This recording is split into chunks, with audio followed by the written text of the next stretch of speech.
बिस्मिल्लाहिर्रहमानिर्रहीम, अस्सलाम वालेकुम नाज़रीन, आप देख रहे हैं प्रोग्राम द लास्ट आवर में हूँ यासिर रशीद और प्रोग्राम में मेरे साथ मौजूद है सीनियर तजज़ियाकार राना मोहम्मद अजीम साहब।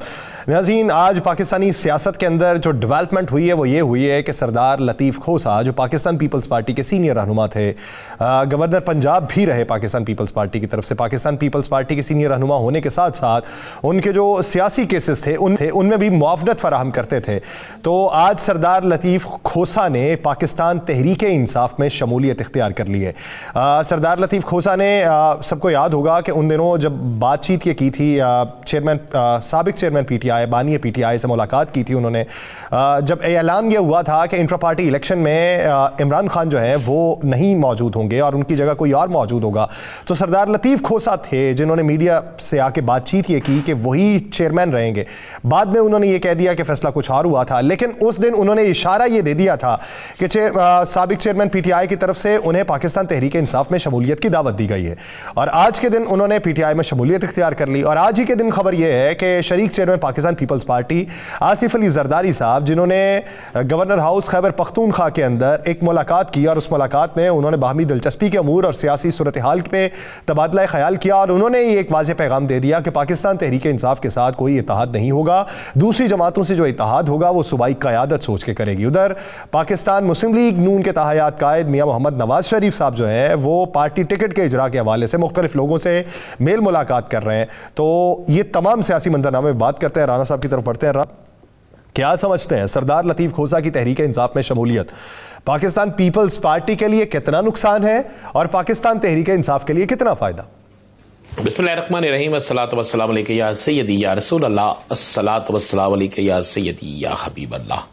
या सर, पहली बात यह है कि उस वक्त में जिस वक्त सियासी मैदान लग चुका हो, जिस वक्त में लोग उन सियासी जमातों का रुख कर रहे हो जिन सियासी जमातों को मुख्तलिफ इतराफ से हमायत हासिल हो, जिन सियासी जमातों को जलसे जुलूसों की इजाज़त हो, जिन सियासी जमातों के मतलब कहा जाए कि जनाब ये फेवरेट सियासी जमातें हैं, किसी को अनोखा लाडला हो, किसी को लाडला कहा जाए, तो उस वक्त में अगर बड़े लीडर देखें, सरदार अब्दुल लतीफ़ खोसा बड़े लीडर हैं, मानना पड़ेगा। अगर बड़े लीडर नहीं थे तो उन्हें पीपल्स पार्टी ने सेक्रेटरी जनरल क्यों बनाया था, उन्हें पीपल्स पार्टी ने गवर्नर क्यों बनाया था, उन्हें पीपल्स पार्टी ने अटॉर्नी जनरल क्यों बनाया था, उनसे पीपल्स पार्टी जो है वह तमाम कानूनी आईनी मशवरे क्यों करती थी, बहुत से आईनी मामलात में उनका अमलदार अहम तरीन होता था। तो इसका मतलब है एक बड़ा नाम था ना, एक बड़ा नाम एक बड़ी सियासी जमात को छोड़कर अगर उस सियासी जमात में चला जाता है जिस सियासी जमात के हवाले से मुख्तलिफ लोगों की राय होती है, मैं वो राय दुरुस्त नहीं मानता, राय होती है कि ये सियासी जमात जो है ये शायद अब आगे ना चल सके, लेकिन अवामी राय को देखते हुए अवाम जो चाहती है उसके मुताबिक सरदार अब्दुल लतीफ़ खोसा ने, और मैं आपको अगली खबर भी दे देता हूं, और भी 50 के करीब बड़े लोग हैं जो जल्द शमूलियत करने वाले हैं। ये एक एक दो करके रोजाना कोई ना कोई सरप्राइज आता रहेगा सियासी जमातों को, और ये सब के सब सियासी जमातों के अंदर से होंगे, मुख्तलिफ सियासी जमातों के अंदर से। अच्छा राना साहब, ये बताइए कि क्या लतीफ़ खोसा साहब जो है वो जजेस भी हों, ये अभी कागजात नामजदगी जमा करवाएंगे, उन्हें पीटीआई का टिकट मिलेगा? बिल्कुल कराएंगे जी, और एक से ज्यादा हल्के में कराएंगे। चले आपको ये भी खबर दे दें, एक से ज्यादा हल्के में कराएंगे, पीटीआई का टिकट भी मिलेगा और एक बड़ा मुकाबला भी होगा, ये मैं आपको खबर दे दूं। दूसरा मैं आपको एक चीज बता दूं, बड़ी आइंदा आने वाले चंद दिन बड़े अहम दिन हैं। देखें, एक तो आपको खबर यह दे दूं कि पीटीआई का इत्तेहाद आइंदा आने वाले दिनों में सीट एडजस्टमेंट का इत्तेहाद, सीट एडजस्टमेंट तक जमात इस्लामी से होगा। जितना मर्जी लोग कहें, जितना मर्जी जमात इस्लामी कहे कि नहीं होगा, आप ये आज के दिन का नोट कर लीजिएगा, आपको ये नजर आएगा सिंध की सतह पर, केपीके की सतह पर और शायद पंजाब की सतह पर भी हो।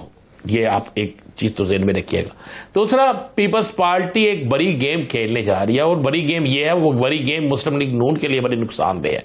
बड़ी गेम यह है कि पीपल्स पार्टी केपीके के अंदर मौलाना फजलुर रहमान, एएनपी और पीपल्स पार्टी मिलकर सीट एडजस्टमेंट करने जा रही है। चूंकि मौलाना फजलुर रहमान को अभी तक नून लीग की तरफ से पंजाब में जो वो सीटें मांगते हैं कोई जवाब नहीं मिला, जिसके बाद एक वाजे तौर पर उन्होंने केपीके के अंदर देखा, केपीके में चूंकि नून लीग सवाए हजारा डिवीजन के, वहां पर भी आपको पता है हजारा डिवीजन में भी जिमनी इंतखाबात में जो उनके साथ हुआ है और जिमनी बल्दियाती इंतखाबात में भी जो पीपल्स पार्टी नून लीग के साथ हुआ है, उसके बाद वहां पर उसके अलावा वहां से एक बड़ी सियासी शख्सियत का हजारा डिवीजन से ही तल्लक है, मेहताब अब्बासी साहब का, वहां से उनका छोड़ के जाना नून लीग को। तो ये सारी चीजें देखते हुए अब नून लीग वहां कमजोर है, पीपल्स पार्टी केपीके में किसी हद तक नून लीग से बेहतर है, तो वहां पर एक बड़ा नया सियासी खेल शुरू होने जा रहा है जो मुस्लिम लीग नून को एक बड़ा दचका जिससे लग सकता है। आसफ अली जरदारी साहब का वहां पे खड़े होना, वहां पे जाना जो है वो एक जोड़ तोड़ की सियासत है। जहां तक तहरीक इंसाफ का तल्लक है, आइंदा एक बड़ी शमूलियत नहीं, कई और बड़ी शमूलियत भी होंगी, आप देख लीजिएगा। एक बड़ी सियासी शख्सियत जिसने कहा है कि मैं अभी सियासत नहीं करूंगा, मेरे पास इतला वो ये है कि उस समेत कई सियासी शख्सियात जो है वो किसी वक्त भी बड़ा ऐलान कर सकती हैं और बड़ा ऐलान जो है वो इसी सियासी जमात की तरफ होगा, तहरीक इंसाफ की तरफ। ये तो बड़ा क्लियर है यासर, ये चल रहा है आगे, सियासी मैदान बड़ा तेज होने जा रहा है और इस तेज सियासी मैदान में आप देखेंगे जो हालात पैदा होंगे वो को सोच नहीं सकता। जिस तरह आज आपने वो जलसा देख लिया, आज जो तहरीक इंसाफ ने ऑनलाइन जलसा किया है, ये भी एक पाकिस्तान की एक नई मिसाल है। अब कोई और सियासी जमात क्या इतनी ज्यादा तादाद में कर, अब इससे ये भी नहीं कह सकते कि जनाब इसमें कोई 2 नंबरी हुई है।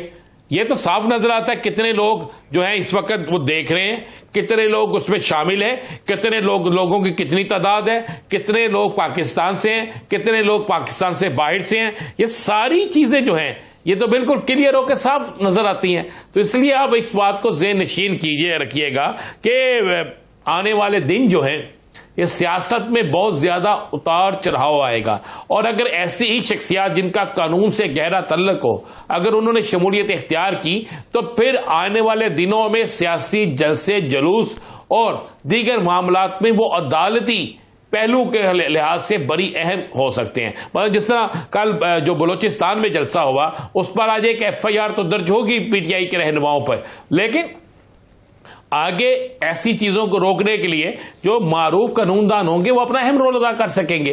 और जो जिस हल्के से वो इलेक्शन लड़ेंगे फिर उस हल्के में ये नहीं होगा कि इलेक्शन स्कीम जो है उसमें 250 पोलिंग स्टेशन है और जड़ 310 का आ गया, फिर ऐसा काम नहीं होगा। ये सारी चीजें आहिस्ता आहिस्ता जो है ना होती जाएंगी। मैं नहीं कहता कि नहीं ऐसा पहले होता रहा है, लेकिन ये दांधली की मुख्तलिफ जो चीजें हैं ये होती थी। अच्छा राना साहब एक बात समझाएं, आप पकड़ी भी गई, आपको पता है सियालकोट के इलेक्शन में पकड़ी गई। आप जब ये बात कर रहे हैं कि पाकिस्तान पीपल्स पार्टी जो है वो खैबर पख्तूनख्वा के अंदर JUIFA के साथ इत्तेहाद करेगी, क्योंकि JUIFA जो है वो पंजाब के अंदर नून लीग जो है उसकी बातों को नहीं मान रही, उसकी टर्म्स एंड कंडीशंस को नहीं मान रही। तो फिर सवाल ये बनता है कि पीपल्स पार्टी के मुखालिफ सिंध के अंदर जो JUIFA और PMLN का इत्तेहाद है उसका क्या बनेगा? देखें मैं आपको एक बड़ा सिंपल सा बता दूं, आप जरा थोड़ा सा माजी में चले जाए। माजी में ANP और तहरीक इंसाफ का बलोचिस्तान के अंदर इत्तेहाद था, हुकूमत में इकट्ठे थे, सब कुछ था। KPK के अंदर उनकी सख्त मुखालफत थी। ये सारा कुछ सूबाई सतह पे हो रहा है, ये कुछ सूबाई सतह से बाहर नहीं हो रहा और पीपल्स पार्टी को ये सूट भी कर रहा है। मैं आपको ये भी खबर अंदर की दे दूं, पीपल्स पार्टी की इब्तदाई मुज़ाकरात में ये चीज भी शामिल है कि जमीयत उलमा इस्लाम को सिंध के अंदर भी 2 से 4 या 5 सीटें दे दी जाए।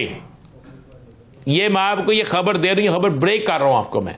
नहीं, वो कौमी सतह पे फाइनल नहीं हुआ, लेकिन ये डिस्कस चल रही है, ये डिस्कस सब जी कौमी सतह पे, सूबाई और कौमी दोनों सतह पे मैं बात कर रहा हूं। अच्छा, कौमी और सूबाई दोनों सतह पे, क्योंकि वहां पर आपको पता है लारकाना से सोमरू इलेक्शन लड़ते हैं सोमरू साहब, और इसी तरह दीगर जगह से इनके लोग इलेक्शन लड़ते हैं। पीपल्स पार्टी एक प्लानिंग कर रही है, किसी भी सूरत में वो हर सूरत में चाहते हैं कि नून लीग जो है वो आउट हो। बल्कि मेरे साथ तो एक बड़े अहम रहनुमा ने यहां तक बात की कि हमें कुछ मिले या ना मिले, हम इनको नहीं कुछ लेने देंगे। यहां तक जो है वो सियासत जा रही है, क्योंकि यासर अभी कागजात नामजदगी जमा होने हैं, अभी आगे जलसे जुलूसों, अभी आगे टिकटों, असल गेम शुरू होनी है।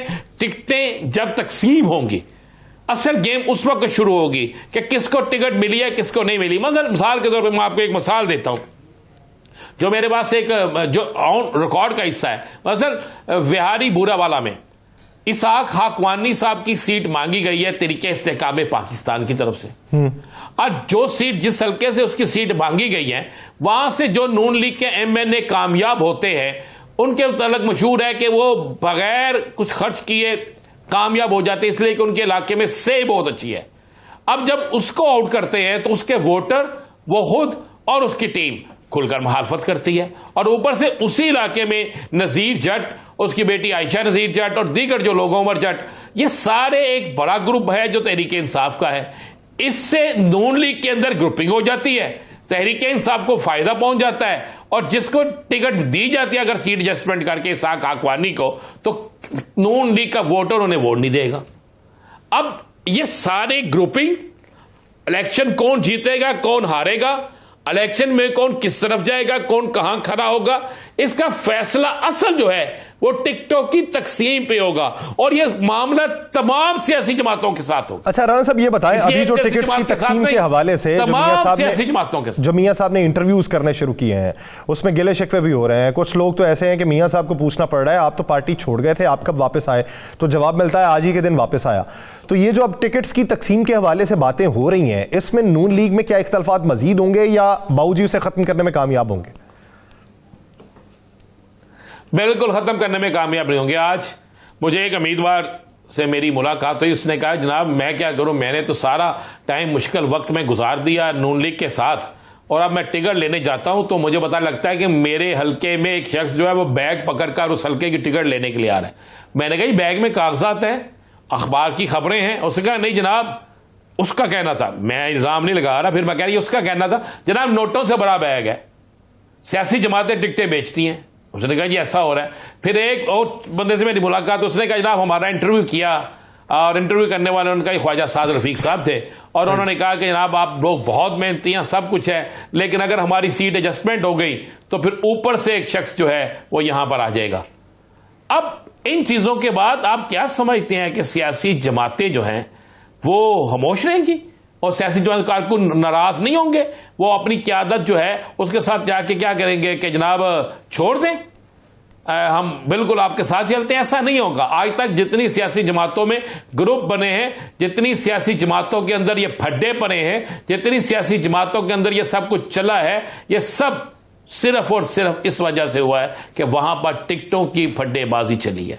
अब इस मौजूदा हालात में मैं आपको ये लिख के देता हूं, सबसे ज्यादा नुकसान पाकिस्तान के अंदर अगर किसी सियासी जमात को होगा तो वो सियासी जमात कोई और नहीं, वो मुस्लिम लीग नून होगी। अच्छा, आप समझते हैं क्योंकि मुस्लिम लीग नून जो है इस वक्त समझी जा रही है कि जहांगीर इस वक्त समझी जा रही है यासर कि वो बड़ी जनाब फेवरेट है, इस वक्त वो अनोखे लाडले हैं, शायद उनके टिकट पे लोग जीत जाएंगे। अभी ये तस्वर किया जा रहा है, लेकिन जमीनी हकायक और बाकी मामला तो 8 फरवरी को सामने आएंगे, कौन जीतता है कौन हारता है। तो ये सारी मामला पे सबसे बड़ा नुकसान, आप ये बात लिख लीजिएगा, तहरीक इंसाफ को नहीं, पीपल्स पार्टी को नहीं, सबसे बड़ा यहाँ पे जो नुकसान होगा और सबसे बड़ा जिसे खमाजा भुगतना पड़ेगा वो मुस्लिम लीग नून होगी।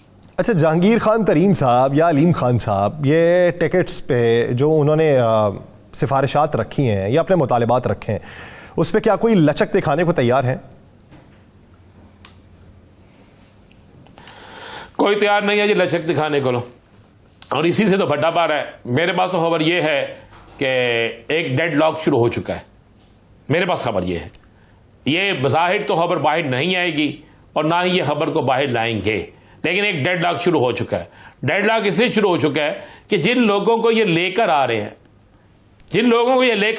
उनको ये इस मामले में लेकर आ रहे हैं, बड़े नाम जो लेकर आ रहे हैं कि आपको हम सीट देंगे और मुस्लिम लीग नून के साथ हमारा इत्तेहाद होगा, सीट एडजस्टमेंट होगी, और वो वहां पे उनका उम्मीदवार नहीं होगा, और जिन हल्कों में नून लीग का उम्मीदवार होगा वहां पे तहरीक इस्तेहकाम पाकिस्तान उनको सपोर्ट करेगी। आप जमीनी हक़ाइक़ को देखें तो तहरीक इस्तेहकाम पाकिस्तान में जितने लोग आए हैं तमाम के तमाम बड़े नाम हैं।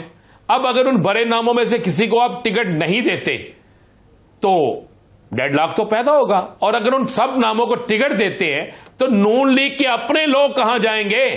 नून लीग के अहम तरीन लोग थे वो कहां जाएंगे? फिर उनका क्या बनेगा?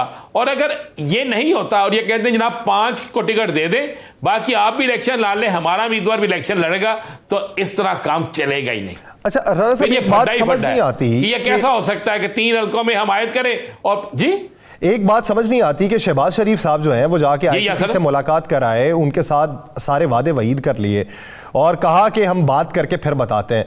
दूसरी तरफ जावेद लतीफ साहब कहते हैं कि पंजाब में चौधरी शुजात के अलावा किसी से इंतखाबी इत्तेहाद नहीं होगा। तो ये समझ से बालातर बात वो इसलिए कि मियाँ जवेद लतीफ जो हैं वो बात करते हैं मियाँ नवाज शरीफ का तर्जमान बन के, शहबाज शरीफ साहब जो हैं वो मुस्लिम लीग नून के सदर है, उनकी तर्जमान कोई और है। तो ये तो पहले कहते थे किसी से भी इत्तेहाद नहीं होगा, याद है आपको? राना सनाउल्लाह साहब ने कहा था जी जी कि किसी से भी इत्तेहाद नहीं होगा, किसी जमात से इत्तेहाद नहीं करेंगे, 120 से 25 सीटें हमारी हैं। तो अब क्यों जाते हैं ये फिर तेरे इस्तेकाम पाकिस्तान की तरफ? मौलाना फजलुर रहमान की तरफ क्यों जाते हैं? चौधरी शुजात हुसैन की तरफ क्यों जाते हैं? इसी तरह और लोगों की तरफ क्यों जाते हैं जब इनको पता है कि आजाद यानी इनकी अपनी जमात की इतनी सीटें हैं? तो यार ये आप इनकी बातों में, यासर मुझे नहीं समझ आती कि आप इनकी बातों में क्यों आ जाते हैं। या तो आप इतने भोले हैं, इतने सादे हैं, मैं तो या जानबूझ के आप खबर निकलवाने के लिए ये सब कुछ करते हैं। मैं तो सादा हूं। मैंने ये कहा कि अगर आप बोल रहे हैं तो आपका नाम आज के बाद यासर रशीद की बजाय हम कहा करेंगे राजा रियाज। वो तो भोले नहीं है, आपको किसने कहा? बता दें, आप ही फैसला कर लें। नहीं फिर आप फैसला कर लें आपको किस नाम से पुकारना है। नहीं, मुझे जो मेरा नाम रखा है मुझे उसी से ही पुकारा जाए, मेरी इसके अलावा कोई और नाम की शाख नहीं है।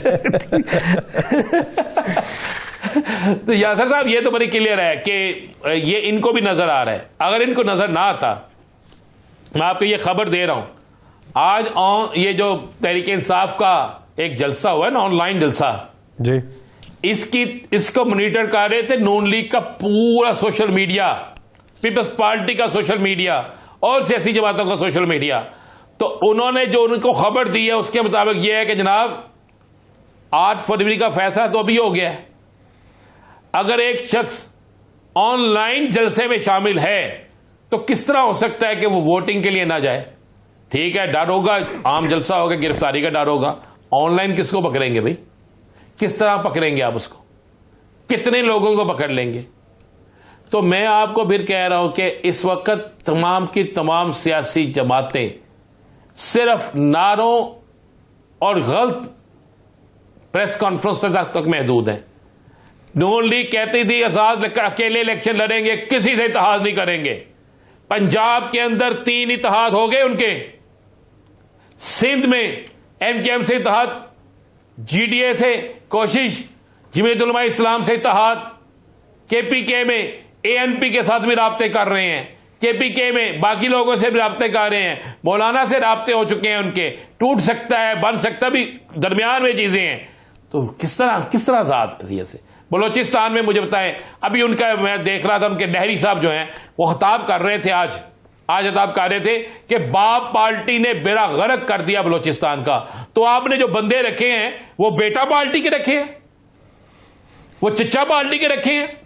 आपने बंदे भी तो बाप पार्टी से लिए हैं ना। अगर उन्होंने बेड़ा गर्क कर दिया था बलोचिस्तान का तो आपने क्यों उनको लिया? क्यों उनके दर पे गए? क्यों जाके उनके तल्ले मिन्नतें की? क्यों उनको अपने साथ मिलाया? ये आज की मैं कोई 50 दिन पुरानी नहीं कह रहा, आज की इनके नहरी साहब जो है बलोचिस्तान में वो कह रही है बात। अच्छा राणा साहब, क्या समझते हैं कि जब कोलो फेल में सियासी जमातों के तो ये कागजात नामजदगी जमा होते हैं, ये प्रोसेस चलता है, तो इन दिनों में आईपीपी के मुतालिबात नहीं माने जाते, उधर जेयूआईफे के पंजाब के अंदर नहीं माने जाते, तो एट दी एंड ये इत्तेहाद कितना बड़ा हो सकता है या कितना छोटा हो सकता है? मैं तो कह रहा हूं कि इत्तेहाद का बनना टूटना, नए ग्रुप बनना टूटना, किसके सामने कौन खड़ा है कौन नहीं खड़ा, इसका फैसला उस दिन होगा जिस दिन कागजात नामजदगी की आखिरी तारीख गुजर जाएगी और खत्मी लिस्ट लगेगी। बस उससे पहले तमाम चीजें क्या सराइयां अंदाजे हो सकते हैं, इसके अलावा कुछ नहीं हो सकता। लेकिन यासर एक नेचुरली तौर पे है ना, कुदरती तौर पे है, आपको टिकट नहीं मिली, आप कहेंगे जनाब मेरा वोट बैंक तो बहुत ज्यादा है, मैं फिर आजाद खड़ा हो जाऊंगा। आप कभी उस उम्मीदवार की हमायत नहीं करेंगे। बहुत कम ऐसे लोग होते हैं जो उस उम्मीदवार की हमायत करे जो जबरन ऊपर मुसल्लत किया जाए, और जब वो मुसल्लत किया जाए तो फिर उसकी हिमायत मुश्किल करनी पड़ती है। आप देखिए कि आने वाले दिनों के अंदर मंजरनामा क्या होता है। शेड्यूल के इजरा के बाद रफ्ता रफ्ता किसकी कुर्बत में इजाफा होता है या कौन रकीब बन जाता है, वक्त का इंतजार है। एक ब्रेक लेते हैं, ब्रेक के बाद वापस आएंगे। राना एहसान अफजल पाकिस्तान मुस्लिम लीग नून के रहनुमा वो हमें ज्वाइन करेंगे, कहीं नहीं जाएगा, स्टे विद अस।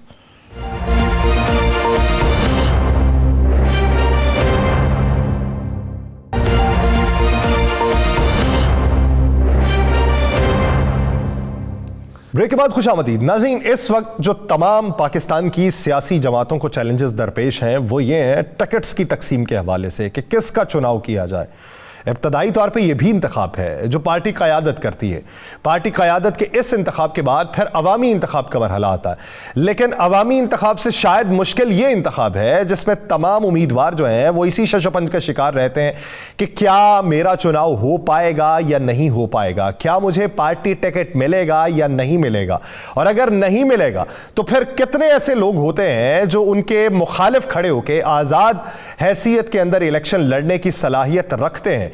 तो ये अभी जो तोड़फोड़ अभी जारी है, ये अभी किसी का जुड़ना या किसी का टूट जाना, ये पार्टी के ऊपर किस हद तक असरअंदाज होता है कि आपकी दहाइयों की सियासत हो, लेकिन ऐसे मरहले के ऊपर कि जब पार्टी फैसला अपने तई सही कर ले लेकिन उम्मीदवार के तई वो फैसला गलत हो तो उसका मुस्तकबिल क्या होता है। इसी बारे में बात करेंगे। पाकिस्तान मुस्लिम लीग नून के रहनुमा राना एहसान अफजल साहब ने हमें ज्वाइन किया। राना एहसान साहब, बहुत शुक्रिया आपके वक्त का। राना एहसान साहब, देखने में ये आया, आपकी पार्टी के इंटरव्यूज भी इस वक्त जारी हैं, कुछ लोग ऐसे हैं जिन्होंने माजी के अंदर आपसे राहें जुदा कर ली, किसी और पार्टी में शामिल हो गए, अगर नहीं भी हुए तो अपनी हिमायत जो है वो उनके पलड़े के अंदर रखी उसका वजन। और अब जब पार्टी टिकट फिर से जारी होना शुरू हुए, इंटरव्यूज हुए, तो मियां साहब ने यह भी यहां तक सवाल किया हुआ है कि आप तो पार्टी छोड़ चुके थे, आप कब वापस आए, तो जवाबन ये सुनने को मिला कि आज ही वापस आया हूं। तब ऐसे लोग अगर उनको पार्टी टिकट मिलना शुरू हो जाए तो फिर देरीना कारकुनान का क्या बनेगा। बिस्मिल्लाहिर्रहमानिर्रहीम।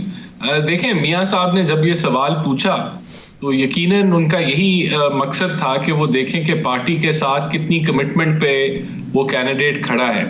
और कमिटमेंट बड़ी ज़रूरी होती है क्योंकि जब आप एक जमात के साथ खड़े होते हैं तो आप उस जमात के बयानिए के साथ, उसके प्रिंसिपल्स के साथ, उसके जो मंशूर है उसके साथ खड़े होते हैं। तो प्रिंसिपल्स, मंशूर, बयानिया जो है वो हवा की रुख के साथ तब्दील नहीं होना चाहिए। यही एक अच्छी सियासत होती है और मैं समझता हूं कि पार्टी बिल्कुल इस चीज को प्रायोरिटाइज भी करती है, इसको क्रेडिट भी देती है, इसको वजन भी देती है, और ये एक मेजर फैक्टर होता है पार्टी टिकट अलॉट करने के वक्त के ये आदमी की कितनी लंबी कमिटमेंट है। अब डेफिनेटली क्योंकि पाकिस्तान की सियासत में बहुत कुछ होता है, आप देखते हैं कि लोग अपनी पार्टीज छोड़ते हैं और दूसरी पार्टीज में जाते हैं और वो फिर जमात जो है वो उनको एडजस्ट भी करती है। इस तरह एक दफा वो जो पिछली पंजाब में 20 सीटों पे इलेक्शंस में हुआ था तो उसका नुकसान भी पार्टी ने उठाया। फिर मैं समझता हूं कि इस दफा पार्टी इन चीजों को कंसिडर करके फैसले जरूर करेगी। राना साहब, आपने बड़ी अच्छी बात की है कि अल्लाह करे ऐसा ही हो सियासी जमातों के अंदर। अब आपका बूढ़े वाला बिहारी से एक MNA मुसलसल जीतते आए हैं शाह साहब, उनकी जगह इसहाक हाकवानी साहब को कह दिया गया कि जी ये वहां से इलेक्शन लड़ेंगे, और उन्हें कहा गया जी हमारा चूंकि यहां से इब्तदाई तौर पे तरीके इस्तेकाम में पाकिस्तान से सीट एडजस्टमेंट हो गई है, तो फिर वो शख्स जो आपका मुश्किल तरीन वक्त में भी साथ है, हर चीज है, उसकी जगह किसी और को लला देना, तो क्या ये सियासी जमातों की ज्यादती नहीं कारकुनों के साथ? देखिए, मैं समझता हूं अभी तक तो किसी एक आदमी को भी पार्टी का टिकट अलॉट नहीं हुआ, तो बहुत सारी जो बातें हैं वो हतमी नहीं हैं।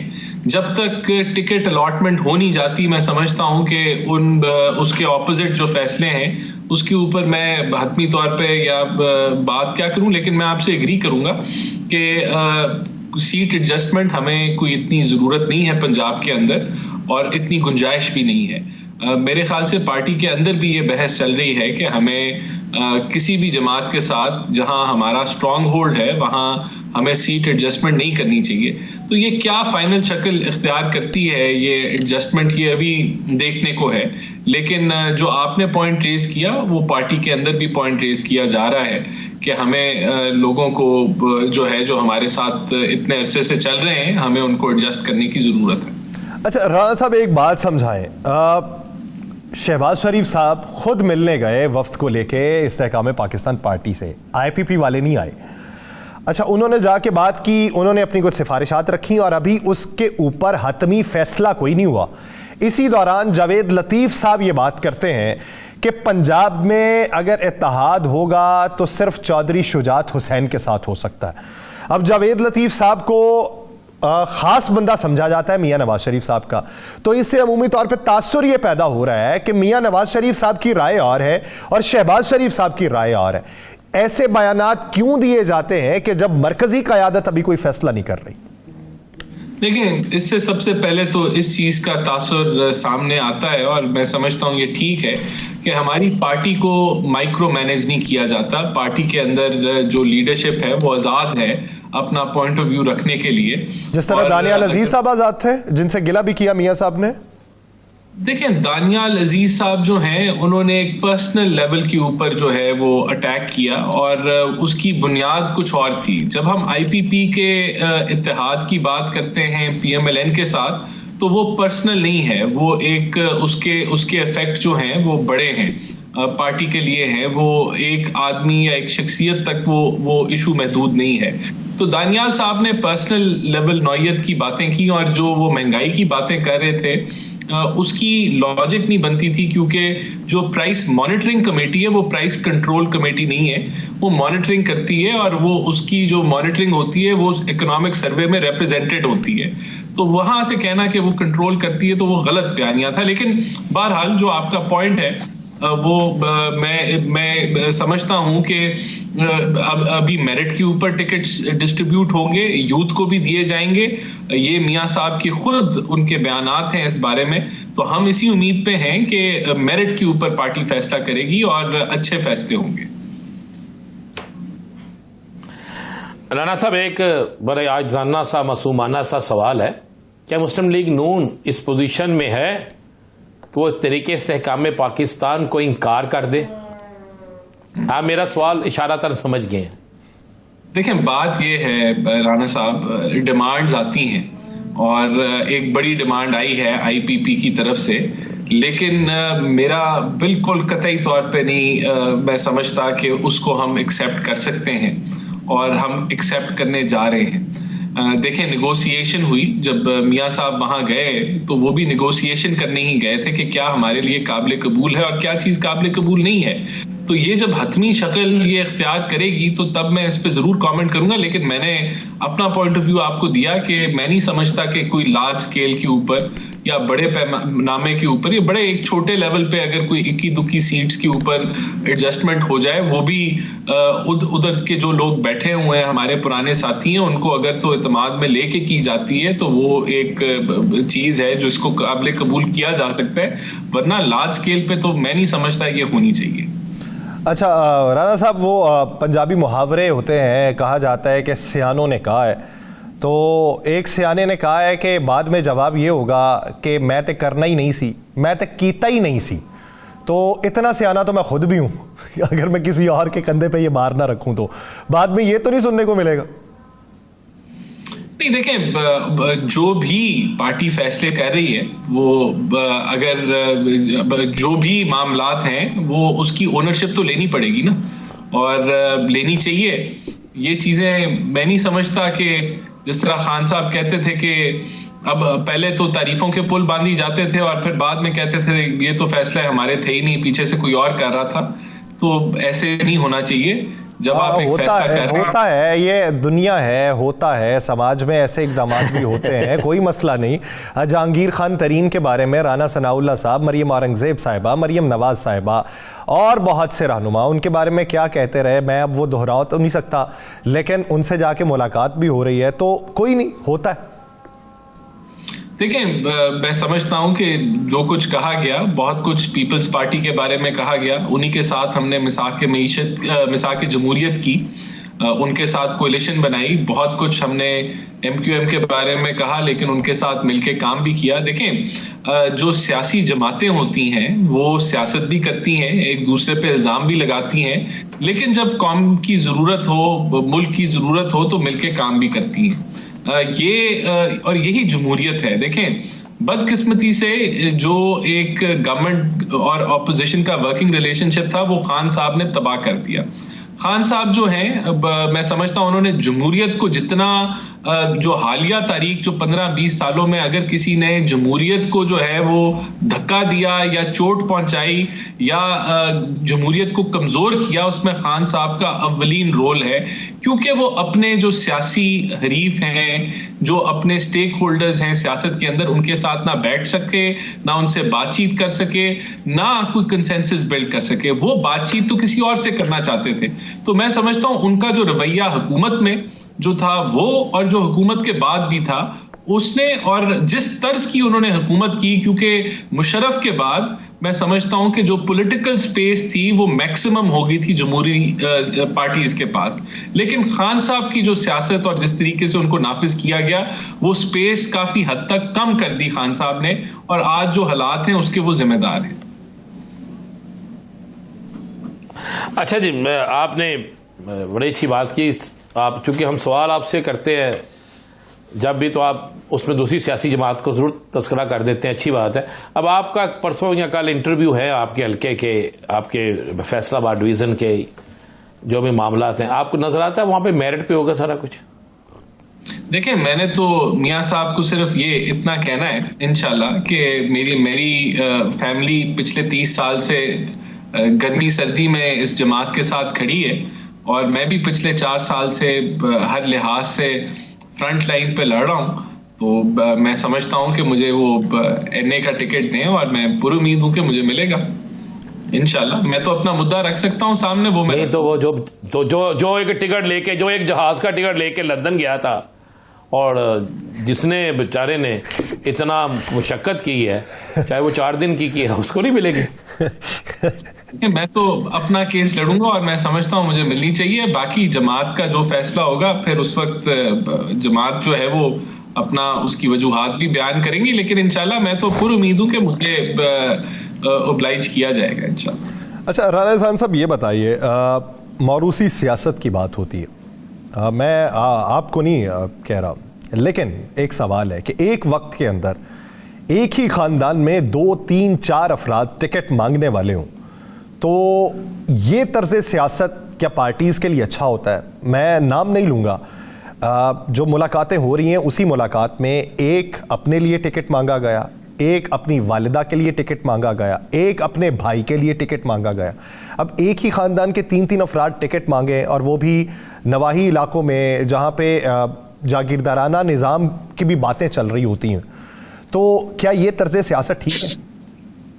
देखिए, मेरा इसमें मैं समझता हूं कि किसी का एक ही खानदान से होना उसका हैंडीकैप भी नहीं होना चाहिए, और वो वजह भी नहीं होनी चाहिए कि उसको टिकट मिले। टिकट उसको मिलना चाहिए है जो पार्टी के साथ काम कर रहा है, जिसकी कमिटमेंट मौजूद है, जो वर्कर्स के साथ इंटरैक्ट करता है, और उसकी इंडिविजुअल मेरिट उसके ऊपर टिकट मिलना चाहिए। लेकिन अगर मिसाल के तौर पे कोई किसी का भाई है या वालिद है या वालदा है, उसको इस बुनियाद पे टिकट ना दिया जाए कि वो किसी का वालिद है या किसी की बहन है या वालदा है, वो भी गलत है। लेकिन इस बुनियाद पे टिकट दिया जाए कि वो किसी का वालिद है और यही बुनियाद हो, तो वो भी गलत है। आपको हर केस को इंडिविजुअली देखना है। मौरूसियत उसको मैं कहता हूं कि ये होता है कि किसी को इस बुनियाद पे आप ओब्लाइज करें कि कोई किसी का भाई या वालिद या कोई दामाद हो, तो वो बिल्कुल गलत है। अगर उसमें और कोई उसके अंदर और कोई क्वालिफिकेशन नहीं है और यही मेजर क्वालिफिकेशन है कि किसी का वो रिश्तेदार है, तो वो कतई तौर पे गलत है। देखिए, इसके अंदर 2-3 चीजें मैं और ऐड कर दूं। मैं समझता हूं कि अगर आपने मौरूसियत को खत्म करना है तो ये मवाकों को ज्यादा करें। ये 1200-1300 सीटें हैं, 25 करोड़ अवाम, इसके अंदर कितने लोग हैं जो यहाँ तक पहुंच सकते हैं? तो जहां लोकल बॉडीज को इंट्रोड्यूस कराना है वहां 1 लाख लोगों को मौका मिलेगा कि वो इस सियासत में आए, तो वो एक गेम चेंजर होगा। दूसरा, मैं समझता हूं कि ये इसमें इलेक्शन कमीशन ने हद तो लगाई हुई है कि आप इतने पैसे खर्च कर सकते हैं इलेक्शन लड़ने के लिए, लेकिन उस हद को कोई भी जो है वो उसको प्रैक्टिस नहीं करता और सारे वायलेट करते हैं। तो पैसे की सियासत नहीं होनी। ये तो राणा साहब आप अपना मुकदमा लड़ ले, ये पैसों वाला आप जानते हैं कि दूसरी तरफ क्या हो सकता है। नहीं देखिए, मैं अच्छा राणा साहब ये तो बता दें, राणा साहब सुनने में आ रहा है 5 करोड़ टिकट का रेट है। नहीं, पीएमएलएन के अंदर मैं आपको बता सकता हूं कि हमारी पार्टी लीडरशिप की हद तक कोई कभी मैंने 25-30 सालों में ऐसी चीज मैंने नहीं देखी। लोकल लेवल पे अगर कोई चौधरी बन के कुछ कर ले उसका मैं कुछ नहीं कह सकता। ये हर जमात में दरमियान में लोग खुद ब खुद ही आ जाते हैं जो चौधरी बने होते हैं, तो वो सॉरी चौधरी भी मैं नहीं कहूंगा, यानी कि मैं कहूंगा वो बने होते हैं। नहीं भी कहूंगा और मैं कहूंगा भी लेकिन हमारी जमात में ऐसा कुछ नहीं है, मैंने नहीं देखा 30 सालों में मैंने। चले राणा साहब जिंदगी रही तो आपको कुछ चीजें सुना भी देंगे, दिखा भी देंगे, सुना भी देंगे। जी बिल्कुल, मैं समझता हूं कि टिकटों का फैसला होने दें, आपको चीजें सुना भी देंगे, दिखा भी देंगे। मैं भी आपसे वादा रहा। ठीक है। अच्छा राणा साहब, क्या समझते हैं, एक तरफ बात JUIFA ये कर रही है कि जितनी स्टैंडिंग जमीयत उलमा इस्लाम फे की पंजाब के अंदर है, उतनी ही स्टैंडिंग नून लीग की खैबर पख्तूनख्वा के अंदर है, और अगर नून लीग जो है हमारे साथ इत्तेहाद करना चाहती है तो उसे उसके मुकाबले में हमें जनूबी पंजाब में से हिस्सा देना चाहिए। ये JUIFA की डिमांड है। मुफ्ती किफ़ायतुल्लाह साहब ने कल हमारे प्रोग्राम में बात की है। तो JUIFA 4-5 नशिस्तें सोच रही है, तो क्या आपकी भी KPK में 4-5 नशिस्तें ही हैं? देखिए, पहली बात तो ये ऐसा नहीं है, हम KPK में बहुत सारी नशिस्तें बगैर किसी के मदद के भी निकाल चुके हैं। तो KPK में एरियाज हैं जहां PMLN का स्ट्रॉन्ग होल्ड है, लेकिन ये चीजें, ये फैसले कमेटीज में बैठ के होते हैं, और मेरे ख्याल से अगर उनका ये मौकफ है तो उनको उधर साबित करना होगा कि ऐसे ही है, और नंबर ऑफ वोट से और पुराने रिजल्टों से तो फिर ये चीजें तय पा जाएंगी। लेकिन मैं समझता हूँ JUIF के साथ हमारी एडजस्टमेंट बिल्कुल मुमकिन है। किस लेवल पे होती है वो फिर कमेटीज जो बनी हुई हैं और ऑलरेडी उस पे कार्रवाई भी चल रही है, वो डिसाइड करेंगी कि किस हद तक जो है वो सीट एडजस्टमेंट होती है और नहीं होती। अल्लाह करे जी। अच्छा, पीपल्स पार्टी के साथ कोई सीट एडजस्टमेंट या इस्तेहकाम पाकिस्तान ANP के साथ सीट एडजस्टमेंट कोई चांस है? देखिए, पीपल्स पार्टी तो हमारे साथ मुकाबले में है वजारत उज़्मा की कुर्सी के लिए, तो उनके साथ तो मैं नहीं समझता कि कोई सीट एडजस्टमेंट के इम्कानात हैं, क्योंकि ये जो रीजनल पार्टीज हैं उनके साथ मैं मुस्तरद नहीं करूंगा कि कोई सीट एडजस्टमेंट उसके अंदर बिल्कुल गुंजाइश मौजूद होती है जो रीजनल पार्टीज हैं। अच्छा, एक बात ये बताइएगा कि सिंध के अंदर आपका जो इत्तेहाद हो रहा है या हो चुका या अभी वो फाइनल मरहले में जाना है, तो बातें ये भी मंजर आम पे आ रही हैं, कुछ खबरें कि मरीम नवाज साहिबा और नवाज शरीफ साहब कराची से भी इलेक्शन लड़ सकते हैं, शहबाज शरीफ साहब जो हैं, क्या मुमकिन है? देखिए, शहबाज शरीफ का जो एक हलका है वहां से वो पहले भी इलेक्शन लड़ भी चुके हैं, जीत भी चुके हैं, और वहां से बिल्कुल एक उनकी जो सीट है वहां से वो लड़ते आ रहे हैं इलेक्शन। तो मुमकिन तौर पे ये हो सकता है कि शहबाज शरीफ साहब कराची से इलेक्शन लड़ें। मुमकिन तौर पे हो सकता है कि शहबाज शरीफ साहब कराची से इलेक्शन लड़े। बहुत शुक्रिया राना एहसान अफजल साहब इस हवाले से अपना वक्त देने के लिए। नाज़रीन, उस पर बात करेंगे एक शॉर्ट ब्रेक के बाद, कहीं नहीं जाएगा, स्टे विद अस।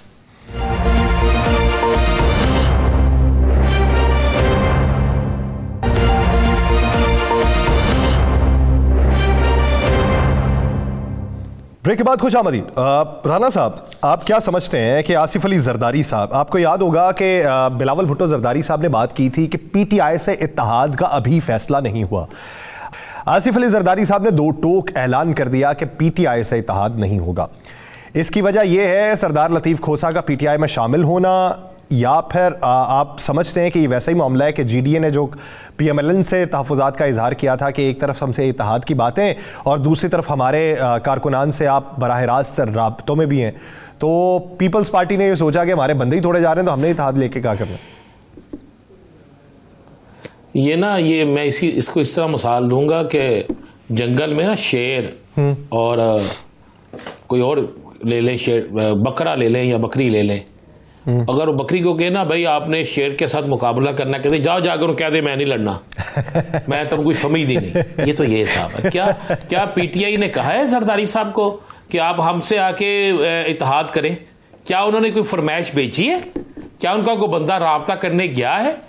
और भाई जरदारी साहब का साबिक सेक्रेटरी जनरल, जरदारी साहब का साबिक गवर्नर, जरदारी साहब मोहतरमा बेनज़ीर भुट्टो शहीद साहिबा, मोहतरम जुल्फ़िकार भुट्टो शहीद साहिब, उनका दरीना साथी जनाब इनको छोड़ के गया है। ये कभी तर्जुमान भी रहे ना जरदारी साहब का ये कहना कि PTI से इत्तेहाद नहीं होगा। बात सुने यासर यार, बात सुने, मैंने कहा इत्तेहाद नहीं होगा, ये तर्जुमान भी रहे ना, उनसे करने जा रहे हैं, तर्जुमान भी रहे, कौन इनसे इत्तेहाद करने जा रहे हैं? पहले तो ये इनसे पूछा जाए ना, क्या आपको कोई लेटर आया है? क्या किसी ने दरखास्त पेश की है? क्या किसी ने इल्तजा पेश की है? जनाब जमात इस्लामी ने तो यहां तक कह दिया है कि पीपल्स पार्टी नून लीग से किसी सूरत इत्तेहाद नहीं होगा। तो ये उस जमात के मतलब कह रहे हैं KPK में बैठ के कि जिसके मतलब उसके सियासी मुखालिफिन भी कहते हैं कि KPK के अंदर आज भी उन्हीं का वोट है।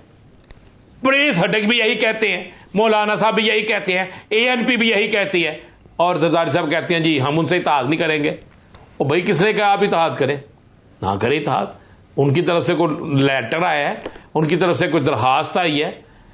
पता नहीं सियासी लीडर क्यों पूरी कौम को बेवकूफ बनाते हैं। मैं कहता हूं इत्तेहाद होने नहीं चाहिए किसी का भी किसी के साथ। आए सारे अपने मंशूर के साथ, इलेक्शन लड़े, जो जीते आए जनाब उसको कबूल किया जाए। क्यों लोग हमारी सियासी जमातें जो हैं वो सहारे ढूंढती हैं? क्यों हमारी सियासी जमातें जो हैं वो जाके करती हैं जनाब किसी ना किसी का कंधा इस्तेमाल कर लें, किसी तरीके से इलेक्शन जीत जाएं। इस वक्त कोई भी सियासी जमात नहीं कहेगी हम इत्तेहाद करें, इसलिए कि वो बैठे। पहली बात यह है कि आज से पहले जितने इलेक्शन हुए हैं, क्या तहरीक इंसाफ ने जब नहीं भी थी उन पर पाबंदी, मगर उन पर यह सख्ती नहीं थी, क्या उन्होंने किसी सियासी जमात से इत्तेहाद किया था? अच्छा रवा साहब, इलेक्शन के वक्त एक बात बताइए, अगर उस वक्त इत्तलात हैं कुछ कि पाकिस्तान मुस्लिम लीग नून के जो रहनुमा, बिलखुसूस PMLN के रहनुमा, कुछ रहनुमा मसलहत के तहत, ये जो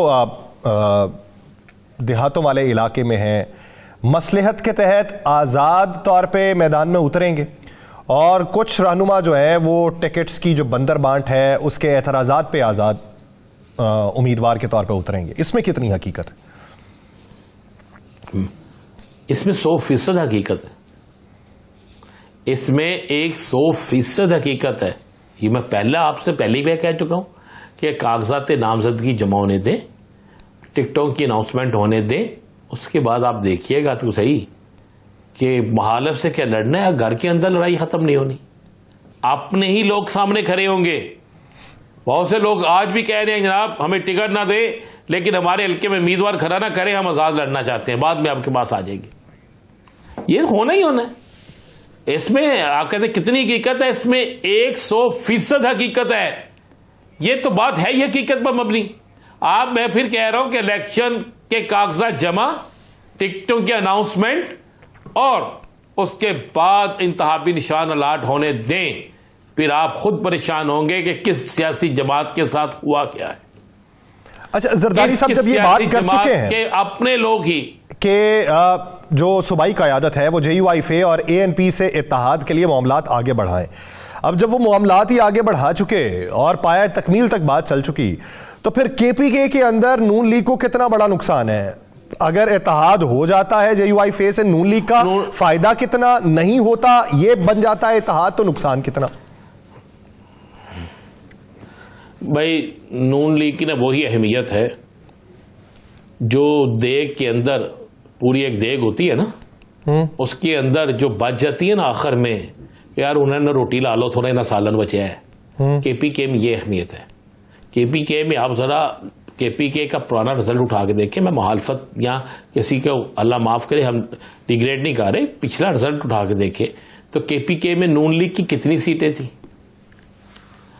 अब इलेक्शन में नून लीग ने कौन सा ऐसा करिश्मा दिखा दिया है, नून लीग ने कौन सी ऐसी 17 माह में चीज दे दी है। बल्कि एक चीज दे के आए हैं, मियां साहब वादा करके आए थे कि अगर आटा सस्ता ना हुआ तो अपने कपड़े बेच दूंगा, याद है जी, तो कपड़े भी नहीं बेचे। बल्कि वहां के लोग तो इंतजार कर रहे हैं, KPK के लोग, मियां साहब कपड़े बेच कर हमें सस्ता आटा ही दे दें। उन्होंने उधर से नई खरीदारी की है, जब बाहर गए हैं वो तो बेचेंगे क्या। तो यासर साहब क्या कोई ऐसा दे दिया जिससे लेंगे वोट, जो होता है ना वोट, वो आपने क्या किया, वोटर बड़ा समझदार है, इतना समझदार है कि अब आप उसे कहे ना कि मैं बड़ा जलसा करके, मैं कोई नया लारा ला के, कोई नई बात करके, यानी कोई नई बात करके आप वोटर को राम नहीं कर सकते। वोटर को राम करने के लिए आपके पास एक मजबूत का होना जरूरी है, और उस नैरेटिव के मद्दे मुकाबिल आपकी माजी की परफॉर्मेंस का होना भी जरूरी है, ताकि उसका इदराक करते हुए, उसकी परख करते हुए वो जो वोटर है वो आपकी तरफ रुजू कर सके और आपका इंतखाब कर सके। और ये हालिया होने वाले जोड़ तोड़ की जो सियासत है, ये मुस्तकबिल करीब के अंदर किस हद तक असरअंदाज होगी, कौन कौन मसलहत के तहत क्या तब्दीलियां करेगा, ये वक्त बताएगा। नाज़रीन, प्रोग्राम का वक्त खत्म हुआ चाहता है, मुझे और राना साहब को दीजिए इजाजत। अपना बहुत सा ख्याल रखिएगा, मुलाकात होगी अगले हफ्ते अल्लाह ने के बाद।